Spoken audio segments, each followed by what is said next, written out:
সাইয়্যিদুল মুরসালিন, আশরাফুল আম্বিয়া, খাতামুন নবিয়্যিন, দুজাহারের বাদশা, কুরাইশ বংশের সন্তান, আব্দে মানাফ গোত্রের সন্তান, বিশ্বনবী হুজুর সাল্লাল্লাহু আলাইহি ওয়াসাল্লাম আমার মতো কৃতদাস গোলাম, আমার মতো অসহায় গোলাম, আমার মতো এবড়ো থেবড়ো চেহারা বিশিষ্ট গোলাম বেলালকে ডাকে পাশে বসার জন্য দাওয়াত করে, একমাত্র খাবার খাওয়ার জন্য দাওয়াত করে। হযরত বেলাল নিজেকে ধরে রাখতে পারলেন না, চিৎকার করে কান্না শুরু করে দিলেন, চোখ দিয়ে পানি ছেড়ে দিলেন। রাসূল সাল্লাল্লাহু আলাইহি ওয়াসাল্লাম দাঁড়িয়ে গেলেন, বেলালের কাঁধে হাত রাখলেন, বেলালকে বলে, হে বেলাল, আমি কি তোমাকে কষ্টের কোনো কথা বললাম কিনা, কাজের কোনো ব্যাঘাত ঘটালাম কিনা? আমি তোমাকে বললাম আমার পাশে বসো, আমার সাথে এসে খাবার খাও, কান্না করার মতো কিছুই বলি নাই, কেন তুমি কান্না করো? হযরত বেলাল বলে, ইয়া রাসূলুল্লাহ, ইয়া হাবিবাল্লাহ, আপনি জানেন আমি একজন কৃতদাস গোলাম, উমাইয়া বিন খালফের একজন গোলাম ছিলাম, তার বাড়ির শ্রমিক ছিলাম। আমি কনকনে শীতের মধ্যে রাতে ঘুমাতে পারতাম না, গরম কাপড় আমার জন্য ছিল না, নরম বিছানার ব্যবস্থা আমার জন্য ছিল না।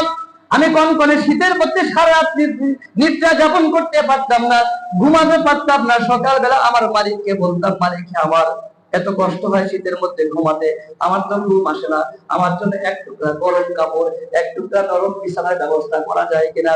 আমার মালিক তুচ্ছ তাচ্ছিল্যে হাসি দিয়ে বলে, বেলাল, তুমি কি ভুলে গেছো মালিক এবং শ্রমিকের পার্থক্য? আমি একজন মালিক, তুমি একজন শ্রমিক।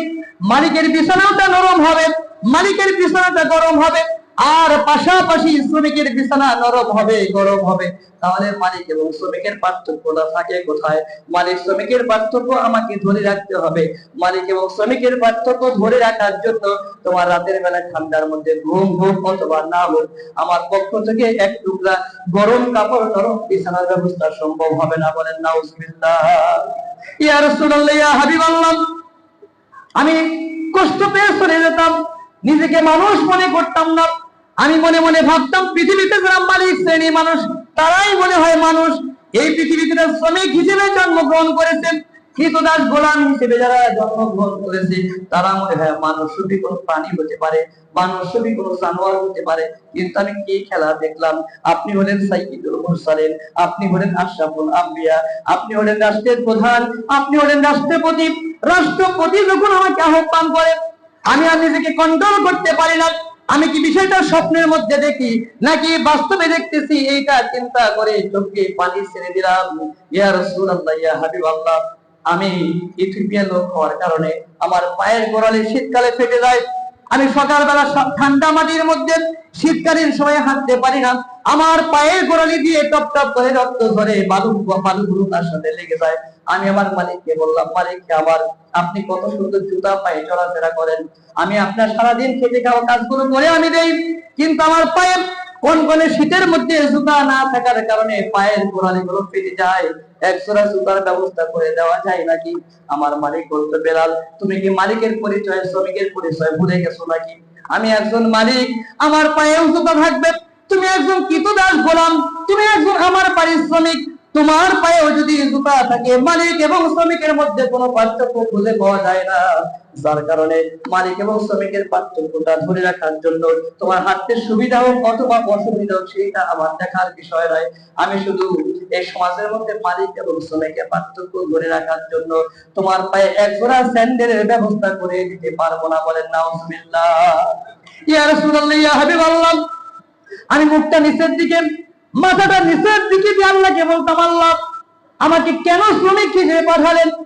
আমি তো মনে করি শ্রমিক কোনো মানুষ, শ্রমিক কোনো প্রাণী হতে পারে, আর এই পৃথিবীতে মালিক পক্ষই মনে হয় মানুষ। আপনার আকাশ বাতাসের মধ্যে, দুনিয়ার মধ্যে যত নিয়ামত দিয়েছেন, প্রত্যেকটা নিয়ামত শুধুমাত্র মালিকেরাই ভোগ করবে, শ্রমিকেরা ভোগ করবে না। আমার কাছে এমন মনে হয়, এরকম করে আল্লাহর সাথে কথা বলতাম, আল্লাহর কাছে কান্নাকাটি করে অভিযোগ দিতাম। কিন্তু আমি যখন কালিমার দাওয়াত গ্রহণ করলাম, আমি যখন ইসলাম গ্রহণ করলাম, ইসলাম গ্রহণ করার পরে আজকে আমি কি দৃশ্য দেখতে পাই? যে বেলাল নিজেকে মানুষ রূপী, কখনো মানুষ মনে করতে পারতো না, মানুষ রূপী জানোয়ার মনে করত, মানুষ রূপী প্রাণী মনে মনে করে চলত, সেই ব্যক্তি মসজিদে নববীর পাশ দিয়ে যখন হেঁটে যায়, মদিনার রাষ্ট্রপ্রধান যিনি, মদিনার রাষ্ট্রনায়ক যিনি, ওই ব্যক্তি আহ্বান করে তার পাশে নাকি আমাকে বসতে হবে, তার কাছে নাকি বসে একসাথে এক প্লেটে খাবার খেতে হবে। তাই আমি আশ্চর্য হয়ে গেলাম, স্বপ্নে আছি নাকি বাস্তবের মধ্যে আছি। কিন্তু ইয়া রাসূলুল্লাহ, ইয়া হাবিবাল্লাহ, কত সুন্দর ভাগ্য আমার, কত সুন্দর কপাল আমার। ইসলাম গ্রহণ না করলে নিজেকে মানুষ পরিচয় দিতে পারতাম না। ইসলাম গ্রহণ করার কারণে আজকে মানুষের রূপান্তরিত হয়ে গেছে। সাইয়্যিদুল মুরসালিন আপনি হয়ে, আপনার মতো মহামানব যখন আমাকে এক পাত্রে খাবার খাওয়ার জন্য যখন ডাকেন, তখন আমি থেকে সহ্য করতে পারি না। আবেগ ধরে রাখতে না পারার কারণে চোখ দিয়ে দরদর করে পানি ছেড়ে দিয়ে আত্ম চিৎকার করে কান্না শুরু করেছি। বলেন সুবহানাল্লাহ। আমার প্রিয় ভাইরা, বিশ্বনবীর সত্য জীবন থেকে এতটুকু মেসেজ আপনাদের দিতে চাই। আজকে মালিক এবং শ্রমিকের মধ্যে কত বৈষম্য। মালিক যেই গাড়িতে চলে, মালিক যেই বাড়িতে বসে, মালিক যেই বাড়িতে খাবার খায়, ওই বাড়ির সুযোগ সুবিধাগুলো শ্রমিক কোনোদিন কল্পনা করতে পারে না। বছরের পর বছর চলে যায়, বছরের পর বছর চলে যায়, মালিক ওই শ্রমিককে দিয়ে ইলিশ মাছ কেনায়, গরুর গোশত কেনায়, কত সুন্দর সুন্দর দামি দামি খাবার কেনায়। কিন্তু একদিনের জন্য মালিক কখনো শ্রমিককে বলে না, ও আব্দুল্লাহ, ও আব্দুর রহমান, আব্দুল সালাম, আমি আজকে তোমার মালিক, তোমার রক্তার্জিত টাকা আমার পকেটে থাকার কারণে এত দামি দামি খাবার আমি খাই। আজকে তোমাকে বেতন বহির্ভূত 1000 2000 টাকা হাদিয়া হিসেবে বকশিশ হিসেবে দিলাম। আমার বাড়িতে যেরকম 5টা ইলিশ মাছ কিনে দিলাম, আজকে তোমার ছেলে সন্তানের জন্য, তোমার পরিবারের জন্য এই 2000 টাকা দিলাম, একটা ইলিশ মাছ কিনে নিয়ে যাও। এই দৃশ্য বর্তমান সমাজে দেখতে পাই না, বলেন ঠিক কিনা? আমরা অসুস্থ হলে, জ্বর হয়ে গেলে স্কয়ার হসপিটাল, মেডিনোভা হসপিটাল, ইবনে সিনা হসপিটাল দৌড়ায় যায়। মুহূর্তের মধ্যে সিঙ্গাপুর, মালয়েশিয়া, থাইল্যান্ড বড় বড় হসপিটালে দেশের বাইরে চলে যায়। আর যে শ্রমিকের ঘাম, যে শ্রমিকের শ্রমের বিনিময়ে আজকে আমার মিল, কলকারখানা, ইন্ডাস্ট্রি আজকে এত উন্নত হয়, ওই শ্রমিক চিকিৎসার অভাবে মরে যায়, আমরা খোঁজ খবরও নেই না। এমন মালিক আছে না নাই? ওই শ্রমিক কত অসহায় অবস্থায় থাকে, ঘরটা ভেঙে গেছে, তার বাড়ির অবস্থা খারাপ, ছেলে মেয়ে লেখাপড়া করতে পারে না, নিজের টাকা পয়সা ন্যায় অন্যায় কত পথে ব্যয় করি, কিন্তু শ্রমিকের জন্য বিন্দুমাত্র টাকা পকেট থেকে বের হয় না। আছে না নাই? রাসূল শিক্ষা দিয়েছেন। দেখবেন ড্রাইভার আর মালিক একসাথে খাবার খেতে পারে না, এক টেবিলে কখনো খাবার খায় না, এক টেবিলে কখনো বসেও না। ড্রাইভার গাড়ি ড্রাইভিং করতেছে, ড্রাইভ করতেছে করতেছে 100 কিলোমিটার যায়, মালিক ফোনে কথা বলে, মালিক ফেসবুক চালায়, ডান দিকে তাকিয়ে ড্রাইভার কি একবার কে বলেও না, ড্রাইভার তোমার ছেলে মেয়ে কয়জন, বাবা মা আছে না নাই, তুমি কি সুস্থ আছো, পরিবার কেমন চলতেছে, ছেলে মেয়ে লেখাপড়া পর্যন্ত খোঁজ খবর নেয় না। আছে না নাই? কথা বলবে না কেন? আমি তো মালিক, আমি তো অফিসের বস, বিসিএস কর্মকর্তা, প্রধানমন্ত্রী, পিএস, আমি এমপি মন্ত্রী। আমার ড্রাইভারের সাথে কথা বললে মান কি আর থাকে? এই মান ধরে রাখার জন্য কথা পর্যন্ত বলে না। আছে না নাই? আমরা অনেক ক্ষেত্রে এই দৃশ্যগুলো দেখতে পাই। ইসলাম এটা আমাদের শিক্ষা দেয় নাই। সাম্যমূর্তি প্রতিষ্ঠার ক্ষেত্রে বিশ্বনবীর যে আন্দোলন, বিশ্বনবীর যে সফলতা আমাদের কাছে রেখে গেছে, সেই নবীর উম্মত দাবিদার আমরা। আজকে মালিক শ্রমিকের পার্থক্য ঘটিয়ে মালিকরা শ্রমিকদের রাস্তায় নামায় দিয়া, মালিকেরা কি করে, এসি করা রুমের মধ্যে বসে পুলিশ নিয়ন্ত্রণ করে, পুলিশের মাধ্যমে বুলেট নিক্ষেপ করে, গুলি নিক্ষেপ করে, টিয়ারশেল নিক্ষেপ করে এই খেটে খাওয়া অসহায় মানুষের ন্যায্য অধিকার থেকে তারা বঞ্চিত করে। আছে না নাই? সম্মানিত হাজিরিন, কাল কিয়ামতের দিন আল্লাহর কাছে হিসাব দিতে হবে। আজকে ওই শ্রমিকগুলো না থাকলে পৃথিবীর এত দৃশ্য সুন্দর হতে পারতো না, এত চাকচিক্য পরিবেশ আমরা দেখতে পারতাম না। বিবেককে কাজে লাগানো লাগবে। আমরা কাজকে ছোট মনে করি, আমরা কাজকে ছোট মনে করি, কিন্তু কাজটা করেছেন নবী রাসূল আলাইহিস সালাম, দাউদ আলাইহিস সালাম। তিনি কাজ করছেন কি? তিনি কাজ করছেন লোহা দিয়ে, কামার ছিলেন তিনি। তার হাতের কি বলে নবুয়তের পাওয়ারের মাধ্যমে, লোহার মাধ্যমে দা, খন্তা, বটি এই সমস্ত কাজ করে এটার মাধ্যমে জীবিকা নির্বাহ করতেন। হযরতে নূহ আলাইহিস সালাম কাঠ মিস্ত্রি ছিলেন, মানুষের বাড়ি কাঠ মিস্ত্রির কাজ করে জীবিকা নির্বাহ করতেন। সাইয়েদনা আদম আলাইহিস সালাম কৃষি কাজ করতেন। আমাদের প্রিয় নবী হযরত মুহাম্মদ সাল্লাল্লাহু আলাইহি ওয়াসাল্লাম ছাগল চড়াতেন। আর আমরা সেই সমস্ত খেটে খাওয়া কাজ যারা করেন, এই মানুষদেরকে ভিক্ষা, তুচ্ছ তাচ্ছিল্য মনে করি। রাসূল বলেন, আল কাসিব হাবিবুল্লাহ, আল কাসিব হাবিবুল্লাহ, নিজ হাত দিয়ে রক্তার্জিত পয়সা, ঘাম বিসর্জন দিয়ে যে পয়সা উপার্জন করে, এরা হলো আল্লাহর বন্ধু। জোরে বলেন সুবহানাল্লাহ। আর আমরা কাজ না করে খেতেছি। আল্লাহ মানুষকে কাজের জন্যই তৈরি করেছেন। আল্লাহ সূরা বালাদের মধ্যে বলে, ওয়ালাকাদ খালাকনাল ইনসানা ফি কাবাদ, আমি মানুষকে কষ্ট ক্লেশের জন্যই তৈরি করেছি, কষ্ট ক্লেশ দিয়েই তৈরি করেছি। এরা খেতে খাওয়া মানুষ হবে এই জন্যই তৈরি করেছি। আল্লাহ বলেছে, ফাইদা কুদিয়াতিস সালাতু ফান্তাশিরু ফিল আরদি ওয়াবতাগু মিন ফাদলিল্লাহ ওয়াযকুরুল্লাহা কাসীরান লাআল্লাকুম তুফলিহুন। জোরে বলেন সুবহানাল্লাহ। আল্লাহ সূরা জুমার মধ্যে বলে, যখন তোমাদের সালাত শেষ হয়ে যাবে, নামাজ শেষ হয়ে যাবে, তোমরা আর ঘরের মধ্যে নবাবজাদার মতো বসে থেকো না, জমিনের মধ্যে রিজিকের জন্য তালাশ করার জন্য তোমরা বেরিয়ে পড়ো। ওয়াবতাগু মিন ফাদলিল্লাহ, মামানা ওয়াবতাগু মিন রিজকিল্লাহ, তোমরা রিজিকের জন্য তালাশের জন্য ব্যস্ত হয়ে যাও। জোরে বলেন সুবহানাল্লাহ। রিজিক পাওয়ার জন্য কাজ করতে হবে, ঘাম ঝরাতে হবে, রক্ত ঝরাতে হবে, মেধা ব্যয় করতে হবে। আর এই রক্ত, ঘাম, মেধা ব্যয়ের মাধ্যমে যারা উপার্জন করে তাদেরকে শ্রমিক বলা হয়। তাদেরকে কি বলা হয় বলেন? সেই শ্রমিকদের সাথে খারাপ আচরণ করার সুযোগ নাই, ইসলাম পারমিশন দেয় নাই। আসুন আমরা এই শ্রমিক দিবসের মাসে আমরা আত্মসমালোচনা করি। আমি যে মালিকের চেয়ারে বসেছি, আমার অধীনে যতগুলো শ্রমিক আছে, প্রত্যেকটা শ্রমিকের বাড়ির খোঁজ খবর আমার জানা আছে না নাই? প্রত্যেকটা শ্রমিকের ন্যায্য অধিকার আমি ঠিক মতো দিচ্ছি কিনা, কে খেয়ে আছে, কে না খেয়ে আছে, তাদেরকে খোঁজ খবর নিয়ে আমি আল্লাহ পাকের কাছে কিয়ামতের শ্রেষ্ঠ মালিক হিসেবে নিজেকে উপস্থাপন করবো ইনশাআল্লাহ। প্রত্যেকের বাড়িতেই কম আর বেশি কাজ করে। সম্মানিত ভাইয়েরা আমার, আসুন একটু দরদি মন নিয়ে যদি মেহনত করি, এটা সম্ভব। ছোট্টবেলা থেকে দেখতাম বাড়িতে থাকা কম হয়েছে। যতদিন দেখছি, আমার বাড়িতে দেখছি যখন রাজমিস্ত্রি কাজ করতো আমাদের বাড়িতে, খুব বেশি কাজ করতো না, তখন তো বড় বিল্ডিং টিল্ডিং এ কাজ হয় নাই, ছোটখাটো একটা দেয়াল বা টুকটাক কাজ, অথবা কাঠমিস্ত্রি কাজ করতো।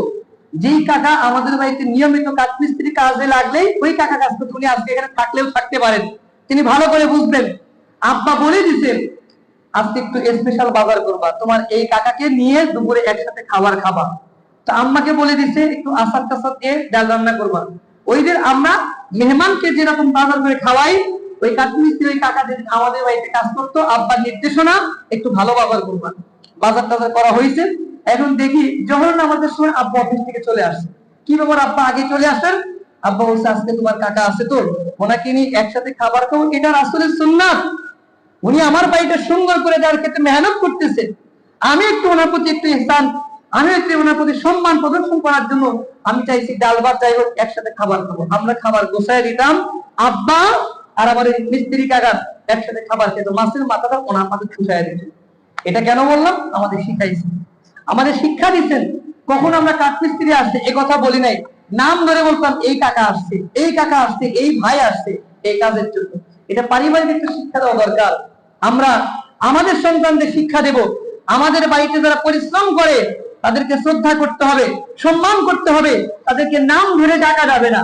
কিন্তু আমরা দেখতে পাই কলেজে পড়ে, ইন্টার ফার্স্ট ইয়ার, বাসে উঠছে, বাসের যিনি কন্ট্রাক্টর, যিনি টাকা তুলতেছেন, তার বয়স 40 বছর, তার বয়স 50 বছর। সে 50 বছর বয়সের মানুষের সাথে ইন্টার কোনো একটা তুমি তুমি করে তুই তুই করে কথা বলতেছে, আছে না নাই? পারিবারিক শিক্ষার কমতি, নৈতিক শিক্ষার কমতি, পিতৃতুল্য মানুষ আজকে শ্রমিকের আসনে বসার কারণে খেটে খাওয়া মানুষ সে, যার ফলশ্রুতিতে একজন ইন্টার পড়ুয়া ছেলে রিক্সাওয়ালার সাথে তুমি করে কথা বলতেছে, তুই করে কথা বলতেছে, নাম ধরে কথা বলতেছে, শ্রদ্ধা ছাড়া বেয়াদবি পর্যন্ত করতেছে, আছে না নাই? আসুন আমরা খেটে খাওয়া মানুষ, যাদের শ্রমের কারণে আজকে পৃথিবীটা আলোকিত, যাদের শ্রমের কারণে আজকে পৃথিবীটা এত সুন্দর, যাদের শ্রমের কারণে আজকে আমার গায়ে সুন্দর পোশাক, মাথায় সুন্দর পাগড়ি এবং চুলগুলা জানোয়ারের মতো হয় নাই, সেটে সুটে পরিচ্ছন্ন করে আসছি, এর পিছনে যাদের অবদান, তাদের নৈতিক মূল্যবোধকে প্রাধান্য দিয়ে তাদের অধিকার আমরা পাই টু পাই ফিরিয়ে দেব। তাদেরকে 100% শ্রদ্ধা, 100% ভালোবাসা দিয়ে তাদের ভালোবাসা আমরা নেব ইনশাআল্লাহ। ইন্নাল্লাহা ইয়াকুরু বিল আদলি ওয়াল ইহসান, আল্লাহ নির্দেশনা দিয়েছেন আদল প্রতিষ্ঠা করো এবং ইহসান মানুষের মধ্যে প্রতিষ্ঠা করে ছড়িয়ে দাও। আল্লাহ পাক আমাকে আপনাকে মালিক এবং শ্রমিকের ঐতিহাসিক নিদর্শন দৃষ্টান্ত স্থাপন করেছেন আমাদের প্রিয় নবী হযরত মুহাম্মদ সাল্লাল্লাহু আলাইহি ওয়াসাল্লাম। কৃতদাস হাবশী গোলাম বিলাল রাদিয়াল্লাহু তাআলা আনহুকে রাষ্ট্রপতি একসাথে খাবার খাওয়ানোর মাধ্যমে বিশ্ববাসীকে বুঝিয়ে দিয়েছেন, ও সলিমুল্লাহ, তুমি যে 10 লাখ টাকা পুরাতন প্রাইভেট কার কিনছো, এই গাড়ির ড্রাইভার তাকে নিয়ে খাবার খাও না। আমি রাষ্ট্রপতি কিন্তু এক প্লেটে খাবার খেয়ে তোমাদের দেখিয়েছি। ও 10টা তাঁতের মালিক, ও 50টা তাঁত ফ্যাক্টরি মালিক, তোমার একজন শ্রমিককে নিয়ে এক টেবিলে বসতে পারো না, খোঁজ গল্প করতে পারো না, একসাথে খাবার খেতে পারো না। আমি কিন্তু হাফসি গোলাম বিড়ালকে নিয়ে রাষ্ট্রপতি কিন্তু একসাথে বসে খোঁজ গল্প করে খাবার খাইছি। আমার সম্মান কিন্তু কমে নাই। আমার প্রকৃত উম্মত যদি হতে চাও, তোমার অধীনস্থ যে সকল কর্মকর্তা কর্মচারী আছে তাদেরকে যথার্থ সম্মান, যথার্থ ভালোবাসা দিবা। আল্লাহ পাক তোমার এই রহমত বরকতের মাধ্যমে তোমার যে এই শিল্প কল কারখানা এর মধ্যে আল্লাহ বরকত বাড়িয়ে তোমার সম্মান আল্লাহ বাড়িয়ে দিবেন। চলে আলহামদুলিল্লাহ। আসুন আল্লাহ পাক আমাকে আপনাকে মালিক শ্রমিকের যে সম্পর্ক ইসলাম দিয়েছেন সেটা জেনে বুঝে অধ্যয়ন করে একটা সুখী সমৃদ্ধ সুস্থ সুন্দর সমাজ বিনির্মাণের ক্ষেত্রে সেভাবেই চলার তৌফিক দান করুন। ঠিক আল্লাহ পাক যেভাবে চলার নির্দেশনা দিয়েছেন সকলে করি আমিন। ওয়া আলহামদুলিল্লাহি রাব্বিল আলামিন।